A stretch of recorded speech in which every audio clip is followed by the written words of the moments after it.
Keriba samake isufa anteni bandana gerindalla mbolo binka tun obebe ka samaka bo fazile dizebe mbolo nyafala somana na nouvelle libération Keriba samake isufa libération asigena kam tuguni koyi awo Keriba ko ngam jamana yelema be mekaranga jamana ngonole Keriba samake isufa fazile dizebe ko projet de réhabilitation de 2000 salles awo ko surfacturation ka yi kumode ba nafolomu no yera jamana lew ngolo atlatogo Keriba fana bi kumode o koni Keriba fazile dizebe ko fazile sebemba Musa Touré Touré ke ayata kalaje koyi ako minye président de transition ye bi no ye anka transition nyamaya no be asimi ko tabolo kwale ye anganiya ayerema kafo akan nafolomu no ya kasrai Keriba akla saba ako fla akabo do jamana kungola koyi minye école sauvier fokata se aywa ekado kafo jiko ni kurango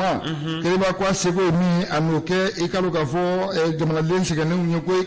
ako bi ako kolonel asimi koita awoka ki nyama jokoi sabula Keriba ko barafolo mi no damnena no de aywa ikalo kafo ekolso ba flab bonyongo Keriba jamana fantan nani mbela jelena ko ka aywa cheni mu olukono no yo tolu ni aywa pentulu ni simon ye Keriba koko aywa seginke oluka kikalo ko gelabe kana okola koyi sabula Keriba ako jatemina okela ministère mi na le nyeshini bo ma no ministère de l'éducation be na nyamaya na be aywa syndicaliste bolo koyi Keriba akuika lo gafo ko labe mbembi labe chejuku ko sebe koyi ko ni yalta kalaje minye aywa classique kele solden kele Keriba ko o segu oka ka labe ntugola minye tableau ni bawnye fokata se peinture ma Keriba ka koko kalema mundoni sabula ka chika sini otede ka siga ka refe Keriba akoni alta kalaje jatemino kon la ako maloni espel numbora romina koyi kana jatu boka bi akoni alta kalaje salden kele Keriba million fla ani 250 millions 2 millions 500 000 million fla wa keme sali kele o ye sali kelen yɛrɛ jɔ wari yɛrɛ o ye jɔ wari o ye kɔrɔso kelen jɔ wari n'o do o tɛ jɔ kelen jɔli wari yɛrɛ sa kelen jɔli wari n'o taara kɛ peintureli wari ye réflexion tiɲɛ yɛrɛ Keriba namu Validisement ko min Musa Traoré Musa Touré ako ni yata kalaje nouvelle horizon kono bi ako ni waleya min fora ako min asimi ko tayi no ye président de transition milliards ay waykalo ka fo duru bonyango milliards duru bonyongo fa yo le bo ka dafara kan koyi ako ni yata kalaje ako nanfolo ni ako be bo jamana de kungoyi abe bo anka budget abe bo état de kun Keriba samake ako tielo koyi asimi ale ya fo yala nanfolo min be bola nie ako be bola état de kono koyi ako ni yata kalaje ako bara kun folo ko nyesira ay waykalo ka fo nyaare la ko zoma koyi ko zomi na be fo ma ko inemesa sise ko ba ko bara be na nyesi bara damne ko kolobu kali kala yende no be bozola kono koyi Keriba samake ako be yoro min fe ko de académie d'assurance de Bamako rive gauche Keriba ako ni alta kalaje ako ni école salden kelen no tara jo million fla ani wa kemela Keriba ku ikado ka fo milliards duru Keriba kwan na se kan mbara yere bela jelen kewa nyingali tomi ko sebe école so la bi salle joli bi école so kelen iba soro tonbo école so fleni o ye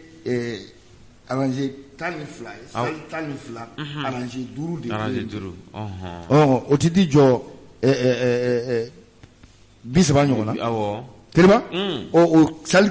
kelen n'a fɔra ko bɛ dilan 2 millions 500 a ko surfacturation nana o nana dɛ Keriba Isufa ale de zaman ko a ko n'i y'a ta k'a lajɛ min ye kɛlɛ min n'a dara Elhaji Ibrahim Boubacar Keita a n'a ka jamakulu nɔfɛ Keriba ko de surfacturation ye ko ye sabula k'a bɛ sen kɔfɛ ka filɛli kɛ ko ye min y'an ka kɛlɛkɛminɛnkow ye hali bi o kuma bɛ sen na min ni société kelen n'olu sanna 30 000 francs 3,000 wa wɔɔrɔ kɛ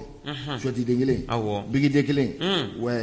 wa kelen kiriba a ko maaw ma ɲinɛ o kɔ fɔlɔ koyi wa nin waleya min n'a daminɛtɔ filɛ bi min ye minisiri ye n'ale ye syndicaliste aw ka hakili to nin na koyi k'a dɔn k'a fɔ bi foyi tɛ kɛ maliyɛn ɲinɛ ma kiriba n'an ka jateminɛw ta kan a ko n'i y'a ta k'a lajɛ a ko min ye i k'a dɔn k'a fɔ bamakɔ a n'a lamini ye a ko ekɔli kelen sali kelen tɛ dɛ ekɔliso kelen k'a jɔ k'a baara bɛɛ kɛ ka tableau n'a baw bɛɛ bila ka peinture ni simanw bɛɛ k'a la kɛliba ko o caman kɛra an ka bamakɔ n'a laminiw na k'a ma tɛmɛ miliyɔn 21 kan koyi min ye kidali ye kɛliba ni exemple de min ye kidali ye n'o ka ja mali la n'o ka ja bamakɔ la a ko matériel tali yen nɔ o bɛɛ ye baara ye ko ekɔliso kelen jɔli k'a ba yen nɔ k'a ti tɛmɛ miliyɔn 41 kan kɛliba ko bi an bɛ yɔrɔ min na ko bi ne nin baara in tora nin cogo la k'a fɔ saliden kelen kɛliba ko ka jɔ miliyɔn 2 ani 100,000 kɛliba k'i ka dɔn k'a fɔ i ka dɔn k'a fɔ ekɔliso kelen na kɛliba o bi ban tuma min na an bɛ taa jɔ miliyɔn 100 ani siga t'o la sɛbɛn ko a ko n'i y'a ta k'a lajɛ a ko nin tɛ ayiwa i ka dɔn k'a fɔ maakura nalenkuraw ko fɔ malikura la koyi sabula olu ni kɛlɛkɛminɛn minnu bɛ ɲɔgɔn na o de i ka dɔn k'a fɔ wale o wale n'a kɛra Elhaji Ibrahima Maga ka san 7 kɔnɔ n'o ye janfa ye jamana in ma o bɛ se ka kɛlɛ cogo min kɛliba min ye nafoloko bunakun yɛrɛ ye kɛliba ko bɛ kɛlɛ cogo min na a ko i ka dɔn k'a fɔ ɲɛ bɛ ka tunu o kan koyi ɲɛ bɛ ka munumunu o kan a ko n'i y'a ta k'a lajɛ min ye ayiwa i ka dɔn k'a fɔ conseil des ministres ye n'o kɛra kɛliba ko a kuma nan'o kɔnɔna la koyi nin ko a kan ka fɛɛrɛ de awa k'i ka dɔn k'a fɔ an bɛ yɔrɔ min na ko bi yala conseil des ministres yɛrɛ kɔnɔ kɛliba ayiwa u ye kuma fɔ a kɔnɔ kuma min b'a jira k'a fɔ a dira maa minnu ma olu ka baara don wa olu n'a ka kan wa kɛliba a ko ɲɛ kan ka tunu nin bɛɛ la bi la bi an man ka tɛmɛ nin si kan ɲɛ bɛ da nin bɛɛ de kan baara ka di maa ma min ka baara ye min ye bi k'a ta ka di n terilakaw ma k'a ta ka di minnu ye kokɔrɔma don ma kɛliba ko ka dabila jamana kɔnɔ a kan ka dabila dɛ a sababu kɛ ni min ma kɛ ka ɲa fɛn tɛ ka bɔ o si la baara caman dilen don fasodenw ma bi na Isufa a bɛɛ kɛlen don k'a kɛ k'a tiɲɛ kuma tɛ ka bɔ a si kɔ kɛliba parce que sɛbɛn ko a ko n'i y'a ta k'a lajɛ wa i ka dɔn k'a fɔ a minɛnw san yɔrɔw ani a transports kana n'a ye kɛliba ko n'i y'a ta k'a lajɛ a ko wari dun wari ɲagami wari suɲɛ k'a bɛ bɔ o yɔrɔ de la ko n'a ka di État yɛrɛ ye État yɛrɛ bɛ se ka nin bɛɛ kɔkɔrɔma don k'a bɛɛ gbɛngbɛngbɛn ka se yɔrɔw la n'a ma kɛ ni tiɲɛni ye a ko n'a tora ninnu bolo ten ko laji bɛ fusa n'a ye o kɔni fasigi an y'a samani ka bɔ nouvelle libération kɔnɔ a ka bi bɔli Musa Ture an ka foli b'a ye an bɛ taa indépendant kɔnɔ Umaru Bari ale ka sɛbɛnnikɛ nɔ bɛ yan Isufa min ye an ka tunkarankew ye kɛrɛnkɛrɛnnenya la Niger ni o y'an ka jamana tɛnku jamana dɔ ye Niger n'i y'a jateminɛ Isufa an ka fasoden a camanba de bɛ yen tunga kɔnɔ fɛn ɲini ale siratigɛ kɔnɔna la kunun bɛna se ni Isufa Isufa min ye an ka maliyɛn caman ye olu kɔni tɛgɛda kɛra olu kan k'olu bila sira ko ye u ka tun fasoba in kɔnɔ yan Isufa nin tunkaranke ninnu sa u bɛ taa fɔ mɔgɔ 110 bɔ ɲɔgɔn ko la kunun na se nin sa u kɔni u jiginna pankuru na pankuru min ale tɔgɔ ye ko Skype Mali Skype Mali in sa ale kɛra pankuru ye pankuru min ale ɲinina organisation internationale pour la migration o maaw fɛ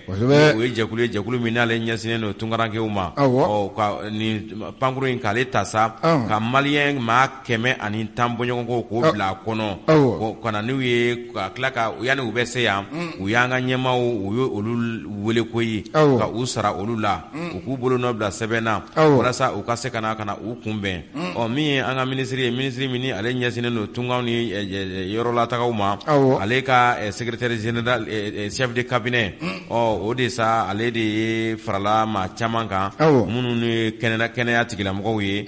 ka taa ni maa ninnu kunbɛn an ka pankurutigi kɛnɛ kan pankurutigi kɛnɛ min ni o bɛ senu ya i kɔrɔ yɔrɔ o tɔgɔ dalen don président kɔrɔ Modibo Keita la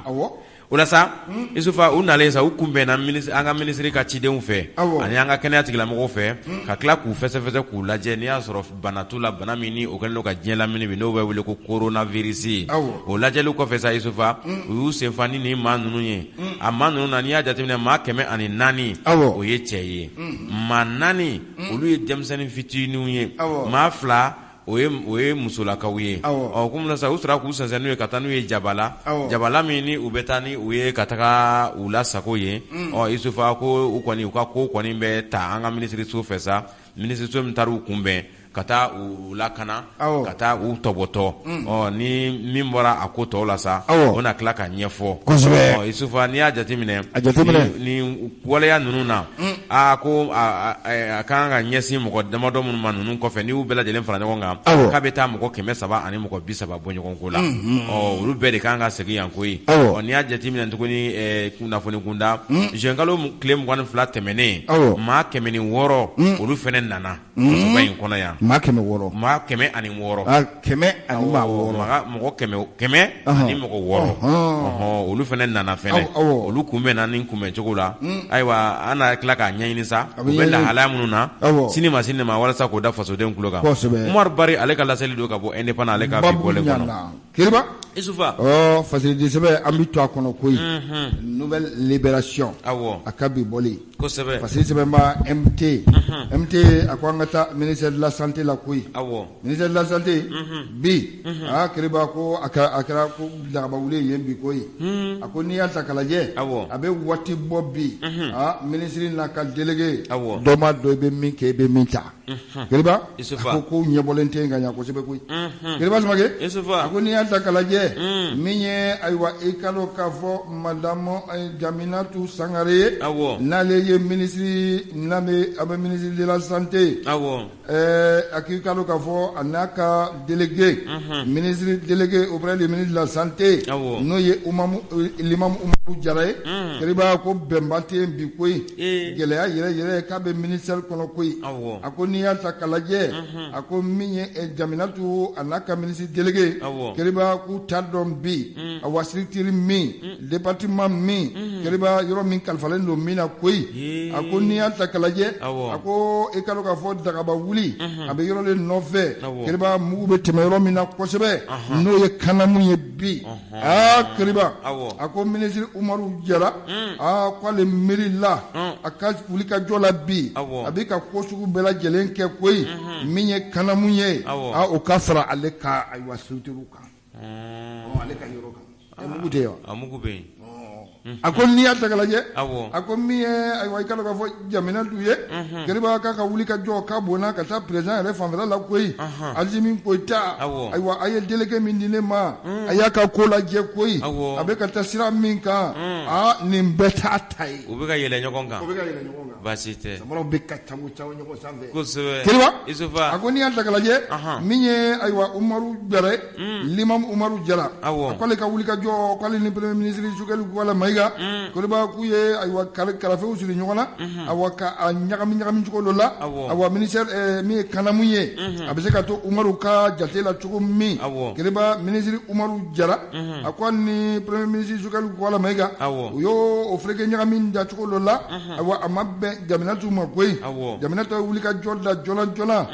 ni ka bɔ ni papiyew ye sɛbɛnw ye mun b'a jira k'a fɔ ayiwa i ka dɔn k'a fɔ a kuru bɛɛ lajɛlen o y'ale ka mara de kɔnɔ koyi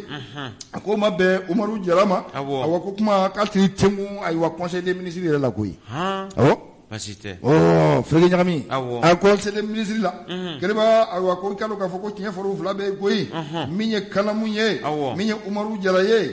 i b'a ta Jaminatu ka minɛn ma o kɔni sabula ale de ministre ye e ye délégué de tiɲɛ yɛrɛ la i b'a ta ka minɛn ma n'o kɛra ko jamana bɛ basigi wa baara bɛ kɛ a kɛcogo la Keriba ni ne don ni ministère cayara k'a fereke ɲɔgɔn na ka ɲagami ɲɔgɔn na maa tɛ taabolo dɔn bɛɛ b'a a bɛ e ministre ye tɔgɔ bɛ kan ko ministre délégué tɔgɔ bɛ kan ko ministre dɔ t'a to dɔ t'a la walayi dɔ b'a to dɔ t'a la foroba misi tɛ wa ni min sera ka min fara o ka taa n'a y'a fan fɛ o bɛ k'o ta ye Fasili an y'a sama ni ka bɔ nouvelle horizon kɔnɔ a ka bi bɔli nouvelle libération a ka bi bɔli MT an ka foli b'a ye kosɛbɛ Agita Isufa an bɛ taa Torokɔrɔbugu an b'a fɔ an balakaw ye k'u k'u denw nadon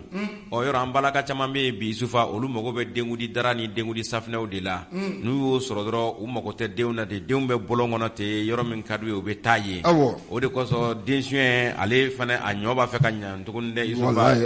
maliyɛnw yɛrɛ degelen don min na ni élection surunyara denmisɛnnin tunu a yefuge tunu a ngɔnbɛlɛ tunu wa a bilenbilenmanin tunu Isufa nin ye kunnafoni ye min ale bɔra Torokɔrɔbugukaw ka yɔrɔ la nin ye kamalen dɔ de ye Isufa kamalen ale a ye nin baara in k'a boloda ni o ye denmisɛnnin suɲɛ ye koyi wa ale natara koyi Isufa ale m'a daminɛ denmisɛnnin kelen na dɛ wa m'a daminɛ fila la nin ta ka t'i kɛ denmisɛnnin saba kan Isufa k'a bɛ tunu ni u ye a y'u sago tuma min na Isufa nin kamalen n'u b'a wele ko LT Torokɔrɔbugu kɔnɔna la a ka nɛgɛn sera denmisɛnnin na ka saba la olu tug'a kɔ Isufa ka a lajɛ k'i kunda ni olu ye yɔrɔ dɔw la Isufa nin denmisɛnnin saba in a bɛɛ lajɛlen ye musomaninw ye koyi u bɛ siraw kan tuma min na ka taa u bɛ talen Isufa kelen b'a la o de nana kekuya sa u bɛ ka janya so la u bɛ ka se yɔrɔ la min t'ale dɔn yɔrɔ ye ale kamana gana Isufa ni a kamana gannen sa ale tora ɲininkali la kamalen yɛrɛ la kamalen fana tora nɛgɛnni na a laban pogotiginin kelen min musomanin kelen sina ka i ta kɛ kule ye i firi kule kan koyi ko a bɛ ka taa ni ye Isufa maaw de y'a o jateminɛ sa ka kamalen ye ka magɛrɛ la k'a ɲininka a y'i jɔ ko ka yira k'a fɔ ko ale dɔnbaga ye u ye min ye ɲininkalikɛlaw ye sa olu fana m'a ko bila daga kelen da la olu ko ni taw don ani ni taw tɛ an fana bɛ na e fana i bɛ tugu an kɔ an bɛ taa yɔrɔ la an bɛ taa ɲininkali kɛ ni dɔnbagaw don o don o fɔra o banna ni dɔnbagaw yɛrɛ tɛ sa an n'o ko ɲɛɲini k'o ɲɛdɔn ani denmisɛnnin saba ninnu u y'u kunda yɔrɔw kan sa ni o ye polisiso ye n'u bɛ polisiso wele k'o ye 4e arrondissement ye o taara ye ɲininkaliw nana busan nana gwa kamalen na n'o ye LT ye a yirala k'a fɔ ko ala t'u dɔn y'i jɔ a la a ye jɔngɔla fɔ Isufa jɔngɔla a b'o fɔ denmisɛnnin saba in don bɛ son ta ko don kelen fɛntigi ta ye tɛgɛ dara kan kɔni an bɛ don min na ko bi a bɛ sariya ka bila la walasa kiri o ka tigɛ n'o tɛ denmisɛnnin zon kɔni o tun don ani minnu y'a ci ani a bɛna taa n'u ye suɲɛli sira min fɛ Isufa o bɛɛ n'a ɲɛdɔn an kɔni an bɛ min fɔ denbaw ye u denw na don dɛ élection a bɛna surunya nin ye tiɲɛ Keriba nin ladilikan ye koyi kosɛbɛ nin ka se n ka kɛ nin ka waati bɛɛ ni élection surunya an ka jamana in kɔnɔ fɛn bɛɛ bɛ ye a fɛn bɛɛ bɛ kɛ u tɛ siran fɛn ye u tɛ malo fɛn ma fɛn t'u dabali ban wa u tɛ kaba fɛn ma u bɛ fɛn kɛ a ka bon hakili ma i tun b'a fɔ ko nin bɛ kɛ yɔrɔ wɛrɛ de mais an ka Maliba in kɔnɔ a ɲɔ ɲalen de b'an fɛ yan fo an k'a fɔ k'a basa fanga ɲini o sera hadamaden ni bɔlɔla o bɛ kɛ n'o dun b'an fɛ yan an k'o fɔ fasodenw ye u k'u hakili to u denw na Keriba Samakɛ Isufa n bɛ n bolo munumunu ka juntugun o bɛ bɛn Fadeli sɛbɛn n'an ko ma la lettre du peuple a ka bi bɔlen Fadeli sɛbɛn ba Jean Goita n terikɛ n ka foli b'a ye Jean Goita a ko n'i y'a ta k'a lajɛ Keriba a ko min ye i ka dɔn k'a fɔ o conseil au conseil des Maliens de l'extérieur Keriba a ko n'i y'a ta k'a lajɛ a ko min ye uti kalo tile 10 a tile 27 28 a ko n'i y'a ta k'a lajɛ anw ka CICB kɔnɔ yan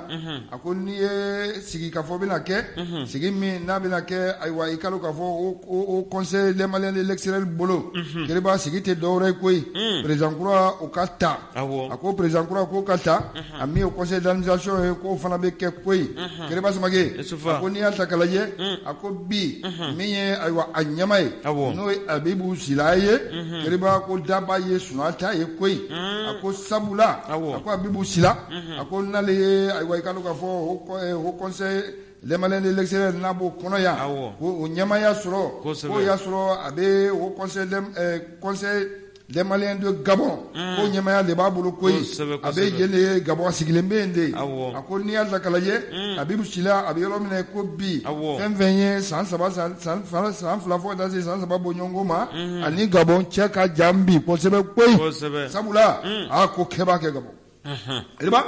akoni anta kalaje fazere de zebanko akomi Gabon malien munu sileme Gabon anga tungarangeu riba ko lu re falla nyonga nika aywa bureau provisoire bla koy o seme Libreville bureau provisoire men ya bla akuye nyama soro yira la koy